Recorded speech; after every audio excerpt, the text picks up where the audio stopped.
Welcome to federal का margin. आज हम पढ़ने वाले हैं 1.6 types and hierarchy of computer memory. आज है ना पूरी डिटेल में हम मेमोरी और ये जो सारे यहाँ पे hardware, chip memory, magnetic memory, optical और यहाँ पे मेन मेमोरी हो गई, ये सारी चीज़ें है ना हम पढ़ने वाले हैं डिटेल में। आज क्या क्या होती हैं सब ये मेमोरी की चीज़ें पूरी है ना, लेक्चर के एंड तक आपको पता चल जाएगा मेमोरी का A to Z क्या होता है, टिप्स एंड ट्रिक्स के साथ पूरा आज हम ये करने वाले। ठीक है, सबसे पहले types and hierarchy of memory.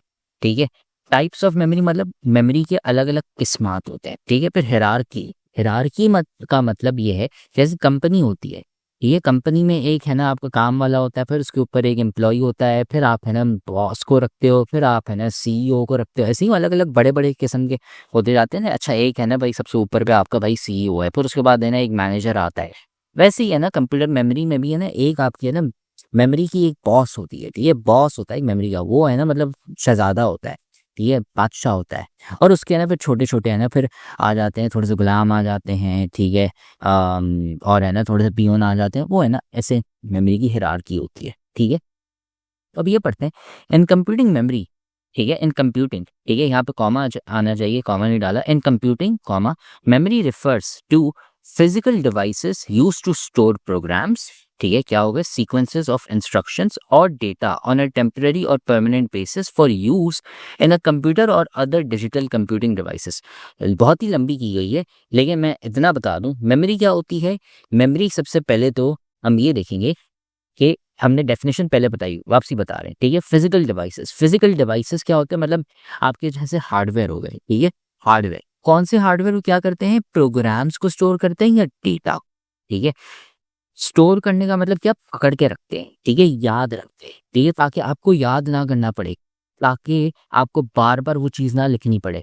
आपने बोला यार अच्छा एक तस्वीर है, वो मैंने है ना स्टोर करके रख ली अपने फ़ोन में, बस आपको ताकि वही सेम तस्वीर बार बार ना लेनी पड़े, या है ना वो एक सेफ जगह पे आपके पास पड़ी है। या डेटा हो गया, आपने बोला यार ये किसी का फ़ोन नंबर है, वो मैंने सेव करके रख लिया, अब है ना मुझे बार बार है ना उसका नंबर नहीं लिखना पड़ेगा।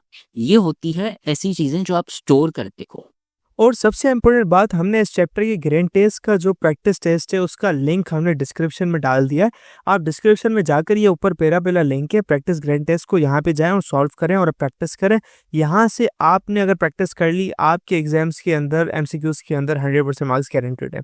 उसके अलावा अगर आपको हमारे फ्री नोट्स चाहिए, lecture, guest papers, model papers चाहिए, तो इस पहली वाली लिंक पे क्लिक करके आप हमारे चैनल को ज्वाइन हो जाएं और दूसरी वाली लिंक को क्लिक करके आप हमारा व्हाट्सएप ग्रुप है इम्पोर्टेंट प्रीमियम, उसको ज्वाइन हो जाएं। ठीक है, अगर आपको ट्यूशंस वगैरह के अंदर एनरोल होना है, कोई डाउट है, तो ये हमारा व्हाट्सएप नंबर, इस पर क्लिक करेंगे आप डायरेक्ट व्हाट्सएप पे चले जाएंगे और तमाम बुक्स के PDF इस वाले यहाँ पर आखिरी वाले आपके पास गिवन है। आप यहाँ से कोई भी बुक उठा सकते हैं, आपकी जो मर्जी चाहे, सारी की सारी क्लासेस का। इसके साथ साथ आपसे रिक्वेस्ट है, आप चैनल को सब्सक्राइब और वीडियो को लाइक भी करते हैं।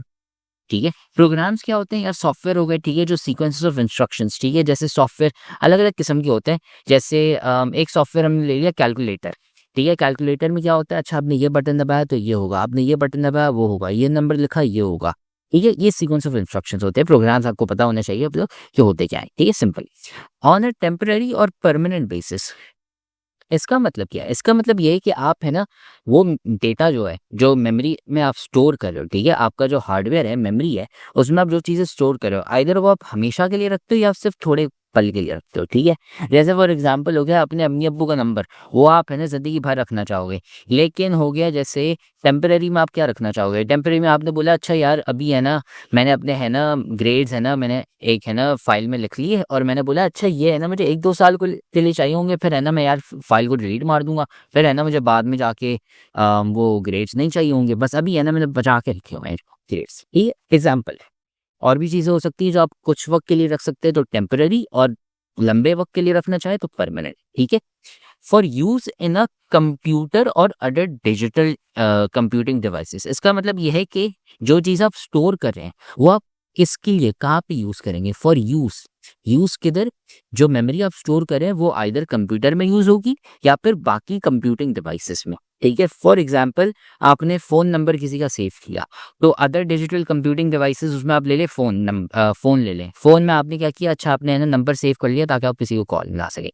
ठीक है, कंप्यूटर में आप क्या और सेव कर सकते हैं, आपने है ना कंप्यूटर में अपनी है ना एक तस्वीर सेव कर ली, ताकि फ्यूचर में है ना आप बोलेंगे यार अच्छा बहुत ही है ना पुरानी तस्वीर हमने ली है, फैमिली फ़ोटो है या दोस्तों के साथ फ़ोटो ली है। अब है ना ये मैं हमेशा के लिए रखना चाहूँगा, बहुत ही अच्छी फ़ोटो है, जब बड़े हो जाएँगे तो हम देखेंगे यार फ़ोटो को कि अच्छा हम कैसे लगते थे छोटे हो गए और यार क्या वक़्त होते थे वो। ठीक है, ऐसे ही करके है ना आप रखते हो। ठीक है, ये होता है सिंपल आपका ये मेमोरी वाला चक्कर। ठीक है, memory in a digital computer contains the main part of the OS. ठीक है, अब कंप्यूटर की बात आ रही है। मेमोरी में आप क्या रखते हो?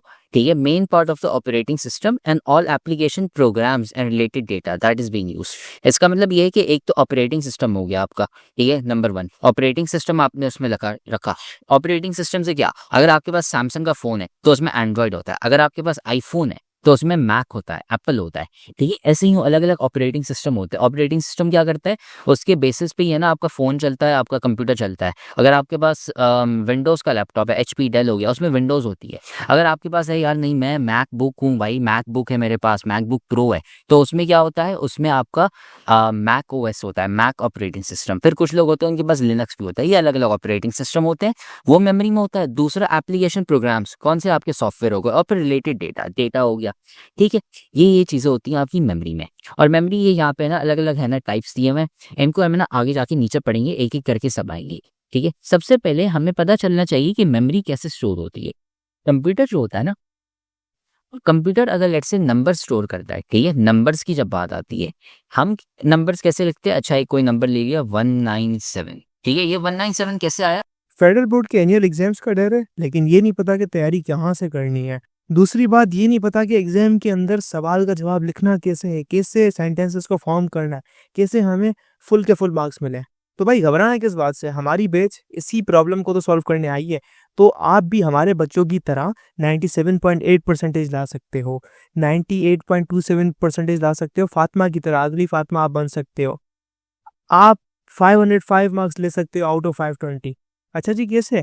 हम आपको सिखाते हैं कि एग्जाम के अंदर लिखना कैसे होता है, ग्रेड टेस्ट प्रोवाइड करते हैं। देखें जी, हमारे पास है पाकिस्तान की one of the best faculty.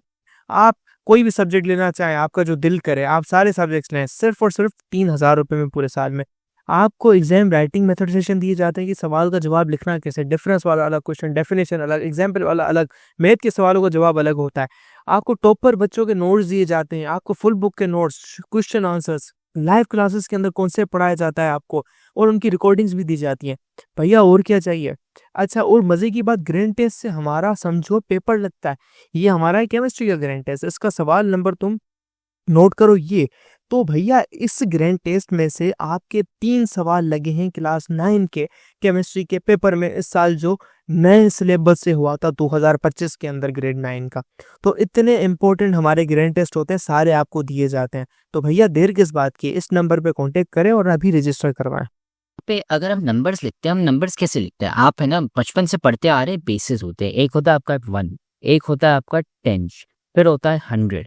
ठीक है, आप क्या करते हो, लेट्स से मुझे एक नंबर बनाना है 757।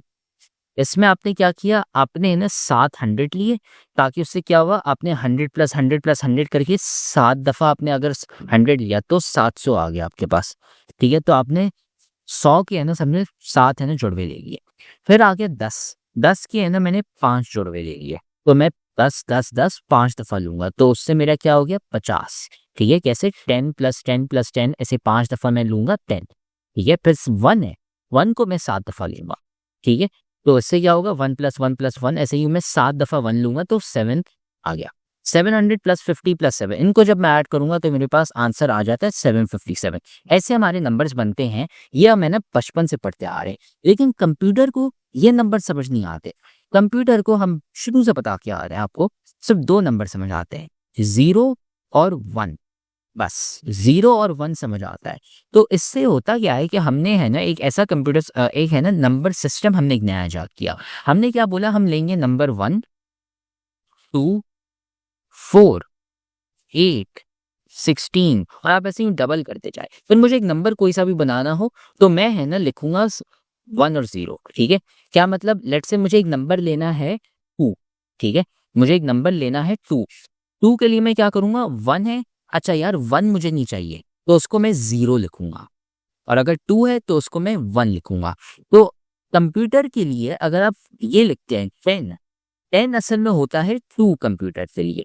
ठीक है, ऐसे ही क्यों, क्योंकि अगर आपको 2 चाहिए तो आपने पहले लिखा 1 2 4 8 16, ठीक है। और अगर आपको 2 चाहिए तो आपने लिखा उधर 1 बस, और उसके आगे आपने है ना बाकी जगहों पे यहाँ पे 0 लिख लिया। ठीक है, ये थोड़ा सा अजीब लग रहा होगा पहली दफ़ा सुनते हुए, लेकिन कंप्यूटर ऐसे ही चलता है। कंप्यूटर है ना थोड़ा सा अलग है, अजीब है, लेकिन ऐसे यूं ही चलता है। इसको टाइम लगेगा, लेकिन आपके लिए ना कॉन्सेप्ट बता रहा हूँ, क्योंकि ये है ना आपको थोड़ा सा आना चाहिए, क्योंकि आप कंप्यूटर साइंस में आ रहे हैं। ठीक है, ज़्यादा नहीं आना चाहिए, बस आप कॉन्सेप्ट समझ ले। अब लेट्स से नंबर 3 है। नंबर 3 में कैसे लिखूंगा? जैसे 757 था ना, मैं अलग अलग नंबर्स ऐड कर रहा था। मैं क्या करूंगा, 2 लूंगा और 1 लूंगा। 2 + 1 करूंगा तो मेरे पास क्या नंबर आता है? मेरे पास नंबर आता है 3। तो अब मैं 3 को लिखूंगा एज 11। 11 का क्या मतलब है? अगर मैं 11 लिखूंगा कंप्यूटर में, मतलब उसका मतलब ये है कि 3 है। ठीक है, थोड़ा सा अजीब है, लेकिन ऐसे यूं है। अब लेट्स से एक नंबर ले लिया मैंने 11। 11 कैसे आता है? 11 में देखूंगा, अच्छा 8 मैंने ले लिया। ठीक है, 8 + 4 करूंगा तो ये 12 हो जाएगा, तो अच्छा नहीं, मैं 4 को नहीं लूंगा। फिर 2 आ गया। 2 के लिए मैं क्या करूंगा? 2 के लिए मैं उसको ऐड कर लूंगा। 8 + 2 क्या हो गया? 10। फिर मैं उसमें 1 ऐड करूंगा। 8 + 2 + 1 करके मेरे पास क्या आता है? 8 + 2 + 1 ऐड करके मेरे पास क्या आता है? 11। लेकिन कंप्यूटर को आप 8 + 2 + 1 नहीं बोल रहे, आप उसको बोल रहे हो 01011। मतलब आप लिखते हो 1001। ठीक है, 1001 आपने लिखा, इसका मतलब ये कि कंप्यूटर समझेगा अच्छा आपने नंबर 11 लिखा है। थोड़ा सा अजीब है, लेकिन ये है ना एक कॉन्सेप्ट है, मैं आपको बता रहा हूँ अभी क्यों, क्योंकि किताब की जब बात आती है, यहाँ पे आप देखेंगे 8 और बाइट लिखे हुए हैं। ठीक है, ये क्या होते हैं? जब आप एक नंबर लिखते हैं, 0 लिखते हैं या फिर 1 लिखते हैं, उसे हम कहते हैं बाइट। ठीक है, सॉरी बिट कहते हैं हम। ठीक है, अगर आप 0 या 1 लिखते हैं, तो लेट्स से मैंने खाली लिखा 0, ये एक बिट है। अगर मैंने लिखा 1, ये एक बिट है। अगर मैं लिखता हूँ 1 और 1, अभी अभी हमने 1 पढ़ा था, 1 1 क्या होता है? अच्छा ये 2 है, ये 1 है, 2 + 1 ऐड करके मैंने क्या किया? 3। तो 3 नंबर के लिए मुझे 2 बिट चाहिए, 1 एंड 1। अगर मैं लिखता हूँ 1 0, हमने पढ़ा था, अच्छा इसके ऊपर मैं 1 लिखूंगा, इसके ऊपर 2 लिखूंगा, जिधर 0 इसको इग्नोर करूंगा, सिर्फ 1 वाले डिजिट्स को लूंगा, तो 2 हो गया। ठीक है, तो उसकी वजह से ये जो 1 0 था वो क्या नंबर था हमारा? 2। और उसके लिए क्या है? ये है हमारा ये हो गया हमारा 2 बिट्स। ठीक है, और फिर हमने क्या लिखा था? हमने 11 नंबर लिखा था। 11 के लिए हमने क्या लिखा था? 1011। कैसे? 1 2 और 8। 0 वाले को हम काउंट नहीं करेंगे, यहाँ पे 4 होगा, तो 4 को इग्नोर करके हम 1 2 और 8 को ऐड करके हमारे पास 1011 आ जाता है। ये कितने हो गए? ये 4 बिट हो गए हमने, क्योंकि 4 नंबर यूज किए हुए हैं, 3 1 यूज किए हुए हैं और 1 0 यूज किया हुआ है। ठीक है, ये होते हैं हमारे बिट्स। फिर अगर आप 8 बिट्स लेते हो, मैं कोई सा भी एक नंबर लिख लेता हूँ, 1011 100 और 0। आपको आपके सिलेबस में नहीं है कि इसको आप अभी कन्वर्ट करो, आगे जाके होगा, लेकिन अभी नहीं है। अभी ये कितने हैं? 8 बिट्स। आपने देखा कि यार अच्छा 8 बिट्स लिखे हुए हैं। ठीक है, तो उससे हम कहते हैं बाइट। 8 बिट का क्या मतलब है यार? अच्छा 0 और 1 के 8 नंबर होने चाहिए। ठीक है, यहाँ पे देखिए 4 जीरोस हैं और 4 वन हैं, ये कितने हो गए? 8। अगर 8 ऐसे नंबर है तो एक बाइट होता है। ठीक है, ये होते हैं हमारे बाइट्स के और बिट्स की डेफिनेशन। यहाँ पे भी पढ़ते हैं, smallest unit of memory in digital computer is a bit. ठीक है, जो क्या है? 0 और 1। ठीक है, और एक कंप्यूटर में मिलियंस ऑफ मेमोरी सेल्स होते हैं, मतलब मिलियंस, करोड़ों में है ना आपके जीरोस और वंस होते हैं। ठीक है, तो थोड़े से नहीं होते, बहुत सारे होते हैं, इसलिए कंप्यूटर को समझ आता है कि अच्छा आप क्या कह रहे हैं, वरना नहीं तो अगर थोड़े से होते तो कभी समझ नहीं आता। ठीक है, फिर हो गया हमारे पास each cell contains 1 bit of information. मतलब एक सेल है आपका, मेमोरी सेल ले लें, उसमें 0 होगा या 1 होगा। ठीक है, 0 का मतलब कभी ऑफ होता है और 1 का मतलब ऑन भी होता है। ठीक है, ये भी होती है, बट ये होते हैं आपके बिट। फिर आप ऐसे ही 8 ले लो बिट्स, तो उससे हम कहते हैं बाइट। ठीक है, अगर आप 8 बिट लेते हो तो एक बाइट होता है। ठीक है, ये आपको याद रखना पड़ेगा। फिर उसके बाद आप देखेंगे यार 1 किलोबाइट, 1 मेगाबाइट, 1 गीगाबाइट, 1 टेराबाइट, 1 पीटाबाइट और 1 एक्साबाइट। अगर आप याद करें फिजिक्स का जो चैप्टर 1 हमने पढ़ा था, उसमें भी हमने किलो मेगा गीगा याद है, टेरा, ये भी चीजें पढ़ी थी, लेकिन इसमें है ना थोड़ा सा अलग है। ठीक है, मैं आपको बताता हूँ कैसे। वापसी इधर आते हैं और हम यहाँ पे अब लिखेंगे कि 1 बाइट। ठीक है, ये आपको याद रखना पड़ेगा। 1 बाइट में कितने होते हैं? 8 बिट। अब मुझे चाहिए 1 किलोबाइट, और क्या थे और बाकी हमारे पास? 1 किलोबाइट, 1 गीगाबाइट, 1 टेराबाइट, और ऐसे ही आगे जाते हैं। ठीक है। लेकिन इसके अब है ना 2 आंसर्स हैं। 1 किलोबाइट में आपके कितने हैं? 1024 बाइट। ठीक है। आप इसको बोलेंगे सर लेकिन हमने तो फिजिक्स में पढ़ा था कि 1000 होते हैं। 1000, हाँ, क्योंकि किलो मतलब 1000, हमने 1000 पढ़े थे, वो भी सही है। लेकिन कंप्यूटर में है ना 1024 होते हैं। क्यों? क्योंकि वो सिस्टम आपका चेंज हो जाता है। पहले आपका क्या सिस्टम था? आपका सिस्टम था 1, 10, 100, 1000, आप यूं लिख रहे थे। तब 0 1 नहीं होते थे। तब आपके पास 1 से लेके 0 से लेके 9 तक नंबर होते थे। अब आपके पास सिर्फ 0 और 1 है। अब जो नंबर है, लेट्स से मैंने 3 लिखा, उसको मैं क्या लिख रहा हूँ? 11 लिख रहा हूँ। 1 and 1, मैं 11 ले लिया नंबर, उसको मैं कैसे लिख रहा हूँ बाइनरी में? उसको मैं लिख रहा हूँ 1011। ऐसे ही अलग अलग नंबर्स होते हैं। ये आपका डिनरी है और वो उसे हम कहते हैं बाइनरी, जो कंप्यूटर समझता है। अलग अलग सिस्टम है, उसकी वजह से है ना सिस्टम अब चेंज हो जाता है। ठीक है। आप बोलोगे 1000 बाइट, लेकिन वो तब जब आप नॉर्मल सिस्टम यूज करते हैं। अभी है ना, क्योंकि सिस्टम चेंज हो चुका है, उसकी वजह से हम बोलेंगे 1024। बाकी सब चीजें एग्जैक्ट डिक्टो सेम है और कुछ नहीं। गीगाबाइट में क्या हो गया? गीगाबाइट में 1024 किलोबाइट्स हो गए। ठीक है। फिर टेराबाइट में क्या हो गया? टेराबाइट में हो गए आपके 1024 गीगाबाइट्स। ठीक है। फिर उसके बाद हमारे पास क्या थे? पीटा और एक्साबाइट। ठीक है। 1 पीटाबाइट हो गया। 1 पीटाबाइट में कितने हैं? 1024 टेराबाइट्स। फिर उसके बाद हमारे पास आ गया एक्साबाइट। एक्साबाइट में कितने हैं? 1024 पीटाबाइट्स। ठीक है। ये है ना, हमने यहाँ पे पूरे डाल दिए। ठीक है। 1000 बाइट होता तब जब फिजिक्स में हमारे पास वो सेम नंबर कन्वेंशन रहता, लेकिन अब क्या हो रहा है? लेकिन ऑलमोस्ट सेम। कैसे सेम है? 1024 जो है ना आपका ये नंबर, ये असल में किसके बराबर है? ये है 2 टू द पावर 10 के बराबर। इसकी वजह से, ठीक है, यहाँ पे आप 2 टू द पावर 10 ले। ठीक है। फिजिक्स का चैप्टर अगर आपने नहीं पढ़ा हुआ तो आप टेंशन ना ले, जब आप फिजिक्स का चैप्टर पढ़ेंगे आपको है ना ये और ज़्यादा आसान लगे। लेकिन अभी फिलहाल है ना, मैंने आपको ये बता दिया कि अच्छा ये इनकी कन्वर्जन्स होती हैं। अगर आपको जानना है कि यार अच्छा क्योंकि हमें पता है कि अब मैं ये पूरा कॉपी करता हूँ आप लोगों के लिए, और अब एक है ना शॉर्ट ट्रिक बताता हूँ आप लोगों को कि क्योंकि अभी मैंने आपको बताया कि जो आपके 1024 है वो किसके बराबर है? 2 टू द पावर 10 के बराबर है। ठीक है। तो यहाँ पे मैं हर किसी की जगह 2 टू द पावर 10 लिख लूंगा। ये आपको है ना सिंपल ये याद रखना होगा। ठीक है। ये एक और ट्रिक हो गई आप लोगों के लिए। फिर एक और ट्रिक अब मैं आपको बताता हूँ। अगर वो आपको बोले यार अच्छा किलोबाइट 1 गीगाबाइट है, उसमें कितने बाइट है, तो आप क्या करोगे? 1 गीगाबाइट को अगर आपने अब कितने लिखना है? 1024 किलोबाइट। अब आपको पता है 1 किलोबाइट कितने के बराबर है? 1024। तो आप इस किलोबाइट की जगह क्या करोगे? 1024 बाइट यहाँ पे ला के रख लोगे, और फिर आपने क्या करना होगा? 1024 टाइम्स 1024। तो इससे फिर आपका क्या आंसर आता है? इससे आता है आपका 1,48,000 समथिंग करके ऐसे कुछ आंसर आएगा। ठीक है। या आप है ना मल्टीप्लिकेशन करेंगे तो आपके पास आंसर, वैसे हम यहाँ भी कर लेते हैं डायरेक्टली आप लोग के लिए भी, 1000 टाइम्स 1024 1,48,576। ये हमारे है ना कंप्यूटर ने करके दे दिया कि अच्छा इसका आंसर क्या है? 1,48,576 बाइट्स। ठीक है। अब मैं आपको एक और कन्वर्जन का कहता हूँ।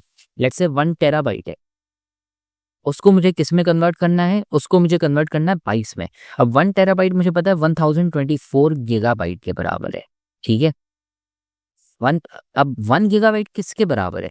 1 गीगाबाइट हमें पता है कि वो बराबर है 1024 किलोबाइट के। तो मैं है ना गीगाबाइट की जगह वहां पे लिख लूंगा ये, बस रिप्लेस मार दिया मैंने और कुछ नहीं, क्योंकि मैंने यहाँ पे लिखा हुआ है ना 1 गीगाबाइट, बस उसकी जगह मैंने वहां पे डाल दिया। फिर उसके बाद किलोबाइट, किलोबाइट किसके बराबर है? 1024 किलो इधर। तो मैं 1024 टाइम्स 1024 टाइम्स 1024 बाइट, बस मैंने किलोबाइट की जगह क्या किया? 1024 बाइट लिख लिया। तो बस आप देख रहे हैं टेराबाइट से गीगाबाइट में जा रहे हैं, फिर गीगाबाइट की जगह मैंने 1024 किलोबाइट लिख लिया, फिर किलोबाइट की जगह मैंने 1024 बाइट लिख लिया। सिंपल ये मल्टीप्लिकेशन है। अब आप बोलोगे सर ये कुछ ज़्यादा लंबी नहीं है। हाँ लंबी है, इसका ट्रिक एक और मैं बता रहा हूँ। यहाँ पे मैंने आपके लिए लिखा था ना 2 टू द पावर 10। आप क्या करोगे? यहाँ पे 1024 की जगह लिखोगे 2 टू द पावर 10। फिर यहाँ पे आप लिखोगे 2 टू द पावर 10 और यहाँ पे भी आप 2 टू द पावर 10 लिखोगे।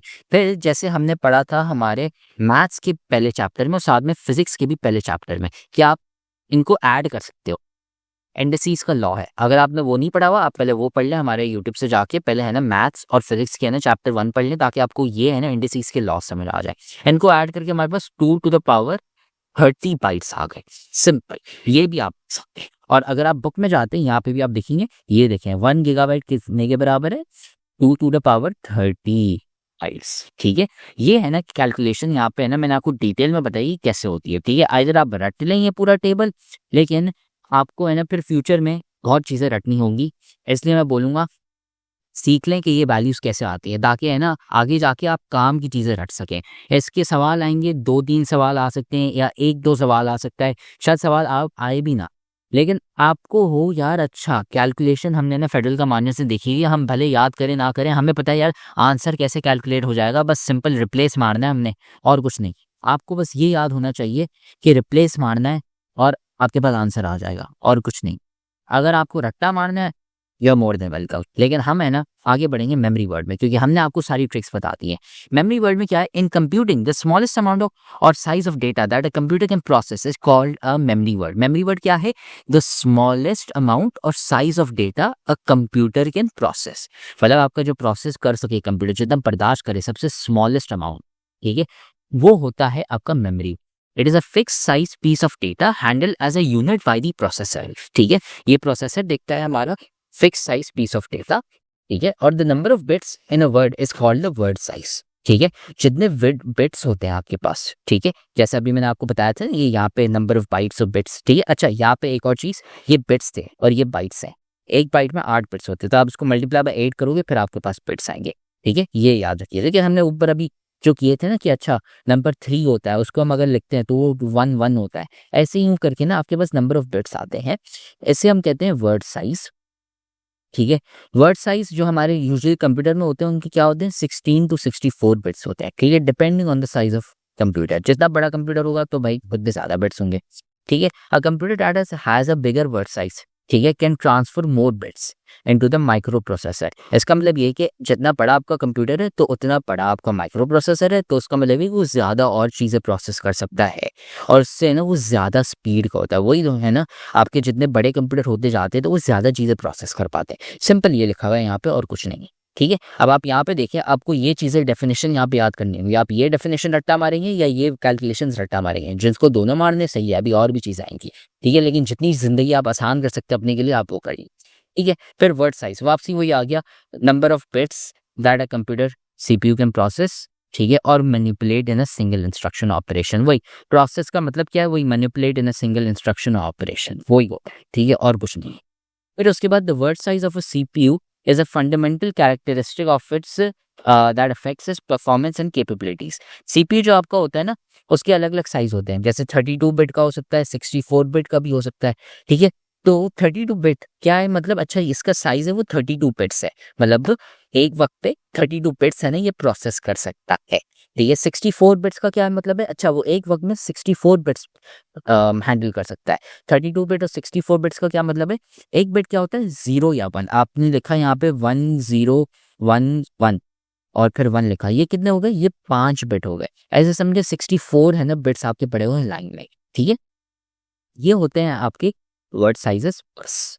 ठीक है, ये सिंपल सा है ना, हमने यहाँ पे पढ़ लिया। अच्छा मेमोरी क्या होती है, मेमोरी की टर्मिनोलॉजी कर ली और आपको types and hierarchy of computer memory बता दी। इससे आपको ये है ना समझ आना चाहिए कि मेमोरी क्या होती है।